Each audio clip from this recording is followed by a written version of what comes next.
저 말인가요? 내 이름은 종타쿠 오덕이죠. 우리 종대 여러분, 오늘 하루 어떠셨나요? 오늘은 인기 애니메이션 귀멸의 칼날에 체인소어에 나오는 마키마가 들어간다면 어떻게일지 대한 가상 시나리오 5부입니다. 이 영상에는 원작의 스포일러와 개인적인 견해가 있으니 그 점 유의하시기 바랍니다. 大丈夫ですか? 그럼 시작해볼까요? 저번 영상에서는 마키마가 무자를 만난 과거와 더불어 산주로가 각성해 상현호 벽후, 상현사 한탱구를 대체하는 것까지 전개했었죠. 저번 영상을 보지 않으신 분들은 보고 오신 게 이 영상을 이해하고 즐기는 데 수월하니 보고 추천드리고요. 이 가상 시나리오 컨텐츠는 원작의 고증의 첫째 대가는 매끄러운 진행되지 않기 때문에 어느 정도의 설정으로나 능력치 보정은 이해해 주셨으면 좋겠습니다. 그럼 오늘의 가상 시나리오 시작하겠습니다. 교메에 있는 마키마에게 사정없이 바이오 공격을 날리고 있었는데 도무지 마키마는 교메의 공격에 맞지 않는 상황. 교메이는 피아테 조들 중 최강의 전력을 지닌 이였지만 악마 중에서도 아주 강력한 힘을 자랑하는 지배의 악마인 마키마에겐 제대로 닿지 않았죠. 마키마는 당신은 꽤나 훌륭한 실력을 지니긴 했지만 탄지로에게는 전혀 필요 없는 인물, 그와 그 어떤 유대감도 가지 못했으니 그만 죽으세요 라고 하며 손가락 총을 만들어 빵 하고 날렸습니다.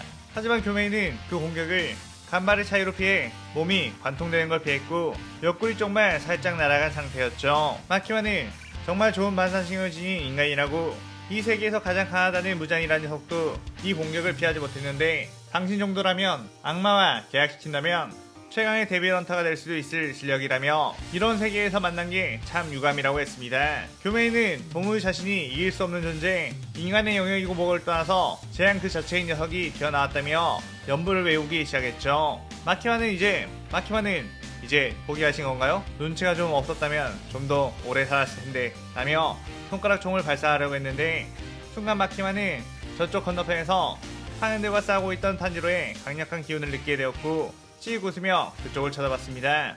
교메이는 마키마가 방심하고 있다는 것을 알았고 자신에게 처음이자 마지막 기회라는 것을 알아 빠르게 뛰어가 마키마의 바이오 공격 도끼로 마키마를 베어버렸죠. 마키마는 그대로 치명상을 입었고 교메이는 폭풍처럼 공격을 몰아치며 마키마의 숨통을 끊어버렸습니다. 그렇게 마키마의 심장이 뛰지 않는 걸 확인한 교메이는 날아간 옆구리 부분의 피를 지혈하며 탄지로가 있는 곳으로 저벅저벅 걸어갔죠. 그런데 교메이는 걷다가 이내 걸음을 멈추었고 나무 아미타불 이라며 연부를 외웠습니다.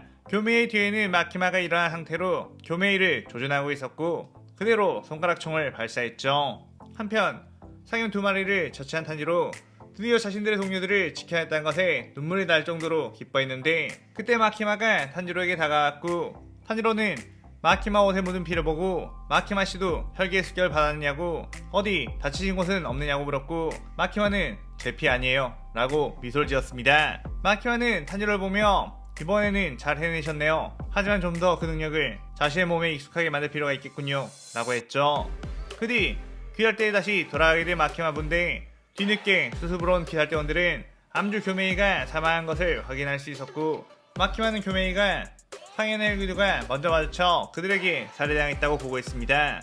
다른 주들은 그 강한 교메이까지 당했다는 것에 충격을 먹었고 다른 상현들은 얼마나 더 강하다는 거냐며 좌절을 했죠. 심지어 갑자기 귀할대 당주인 우부야키까지 실종된 상태, 귀할대는 그야말로 초유의 비상이 걸렸죠. 마키마는 그 뒤 탄지로의 능력을 안정화시키기 위해 또 다른 인물을 만들기로 했고 부장에게 까마귀를 보내 연락을 했습니다. 그 뒤 마키마 분대는 머지않아 어떤 곳으로 가게 되었고 탄지로는 만생학교가 뭐지? 이 교회에 혈기가 있는 건가요? 라고 물었죠. 마키마는 그럴지도 모른다며 일단 혈기의 정체를 파악하기 위해 잠입을 하게 될 텐데 저곳은 여자 신도들을 우대해준다고 하니 카나와 제가 먼저 들어가 있겠다고 했습니다. 탄지로는 그녀들만 보내는 것이 불안했기에 위험한 상황이 오면 꼭 바로 알려달라고 했고 마키마와 카나오는 그곳에 들어가게 되었죠. 그렇게 탄지로는 조마조마한 심정으로 대기를 타고 있었는데 순간 탄지로는 어떤 강한 기기를 느꼈습니다. 그것은 옆에 있던 케냐 역시 마찬가지 아무래도 혈기가 출몰했고 그녀들이 위험할 수도 있겠다며 어서 가보자고 했죠. 탄지로는 마키마씨, 카나오 제발 무사해 라고 하며 한 걸음에 그쪽으로 뛰어갔는데 그쪽에 가보니 카나오는 이미 온몸에 상처를 입고 쓰러져 있는 상태, 그리고 마키마는 도마에게 데커그를 당한 상태로 있었습니다.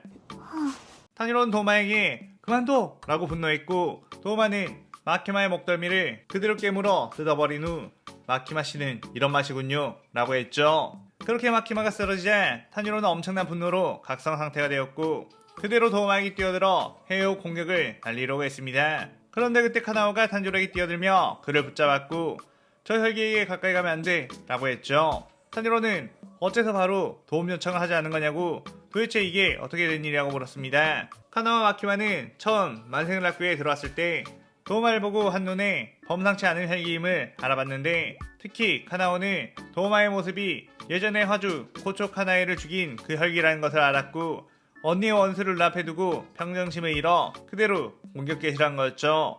하지만 도마가 주변에 뿌려놓은 미세한 냉기 열정들 때문에 폐가 손상되고 말았고 도마의 공격에 부상을 입게 된 거였습니다. 마키마는 이왕 이렇게 된 김에 도마 카나오를 살해하도록 놔두어 탄지로의 분노를 더욱 끌어내려고 했는데 도마는 마키마를 건드리지 말라는 무자의 말에도 불구하고 마키마의 외모에 큰 매료가 되어버린 상황. 무자의 명령이고 뭐고 예쁜 여자만 보면 먹고 싶은 충동이 생기는 도마였기에 그대로 마키마를 끌어안은 뒤 물어뜯어버린 거였죠. 탄지로는 자신이 빨리 오지 못해 마키마가 당해버렸다는 죄책감에 열이 받았고 도마의 눈에 있는 상인이의 표식 그리고 그 내뿜고 있는 기기는 지금껏 만난 혈기들 중에 가장 강력해 보였지만 어째 질 것 같은 느낌은 전혀 들지 않았습니다. 탄지로는 도마를 자세히 보니 주변의 모든 것이 좀 더 예민하게 느껴졌고 그 주변에 있는 냉기열정들이 하나하나 눈에 다 보이는 듯 했죠. 탄지로는 그대로 헤어을 시연해 도마에게 뛰어들었고 도마는 크크 웃으며 저렇게 막무가내로 들어오면 폐에 냉기열정이 박히는 거라며 여유를 부렸습니다.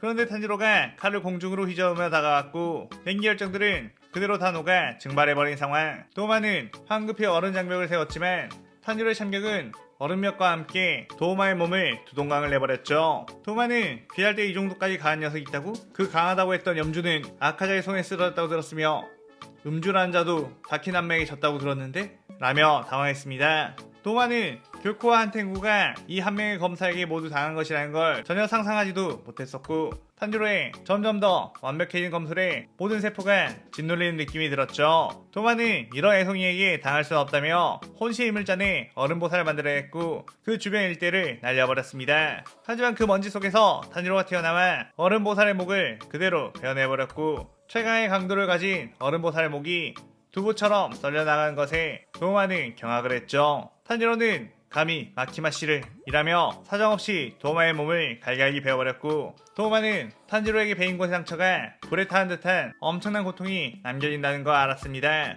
이 녀석 처음에 나를 배웠던 장력보다 훨씬 강력한 공격을 구사하고 있다.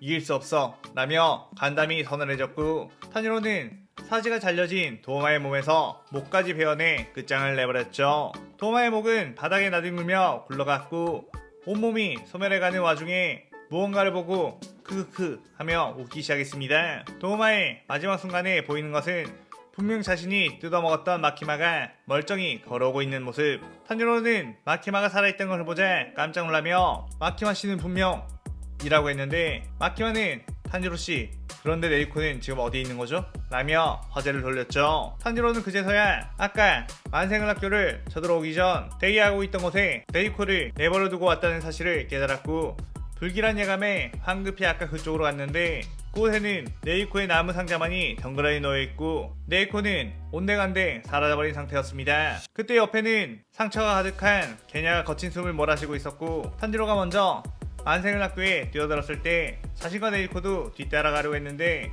그때 4년3의 혈기가 나타나 네이코를 제압 후 납치해 갔다고 했죠. 자신의 힘으로는 결코 막을 수 있는 상대가 아니었기에 미안하다고 의식을 잃었고 탄지로는 예상치 못한 상황에 멘탈이 붕괴되었습니다.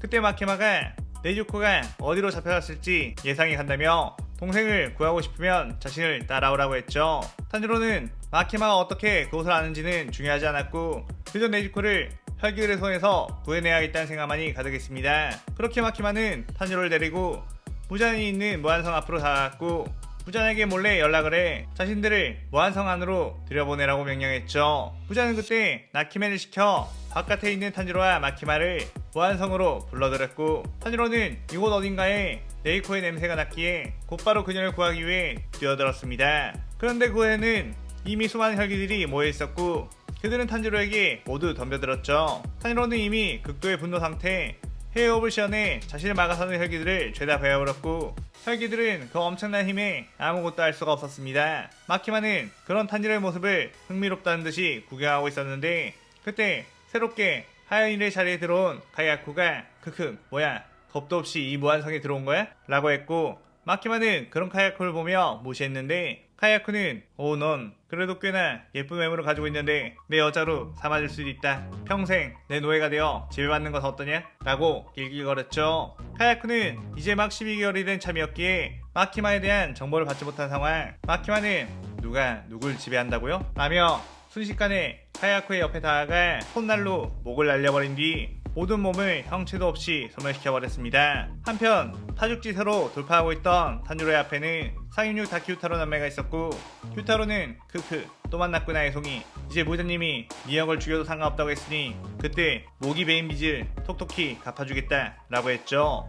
옆에서 다키 역시 기득기득 웃고 있었는데 눈 깜짝할 사이에 탄지로가 다키의 옆에 다가갔고 탄지로는 이들에게 죽은 동료들을 떠올리며 헤어업 참격으로 다키의 목을 베어버렸습니다. 다키는 반응조차 하지 못하고 목이 잘려나가자 큐타로에게 오빠 도망쳐 라고 소리쳤는데 이미 탄지로는 큐타로의 앞까지 다가간 상황. 큐타로는 이 자식 움직임이 완전 달라졌잖아 라고 놀랐죠. 탄지로는 너네 혈기들 모두 하나도 빠짐없이 다 죽여버리겠어 라고 하며 큐타로의 목까지 헤어업으로 베어버렸고 거의 동시에 둘의 목이 베인 것이나 다름없었기 때문에 그대로 몸이 소멸하며 이 시나리오 오브가 끝이 나게 됩니다.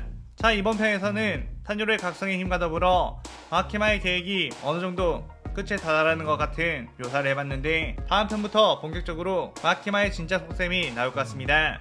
오늘의 가상 시나리오에 대한 감상평 많이 남기고 다음 시나리오 6부도 많은 기대 부탁드려요.